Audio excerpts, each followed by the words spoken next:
આપણા પવિત્ર ગણાતા એવા શ્રાવણ માસનો પ્રથમ સોમવાર એટલે કે શ્રાવણ સુદ ચોથના દિવસે અમારા ગામનો એક પરિવાર પાવાગઢ શ્રી મહાકાળી માતાના દર્શનાર્થે પગપાળા ચાલીને જાય છે. આ પરિવાર કેટલાય વર્ષથી ચાલતા મહાકાળી માતાના દર્શનાર્થે જાય છે.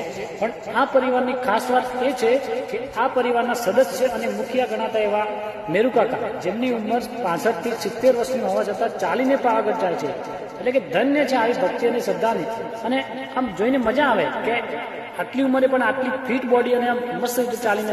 અને એની જગ્યાએ જો આપણને અમને કોઈ એમ કીધું ને કે 2 કિલોમીટર ચાલવાનું છે તો કેટલાય નાટક કરીએ, આમ નથી થતું, પેલું નથી થતું, ડેગણું ફલાણું પૂછડું, એમ કેટલાય બહાના નીકળે. તો લાઈક, કોમેન્ટ અને શેર કરીને એમનો હસલો જરૂર વધારજો. જય માતાજી.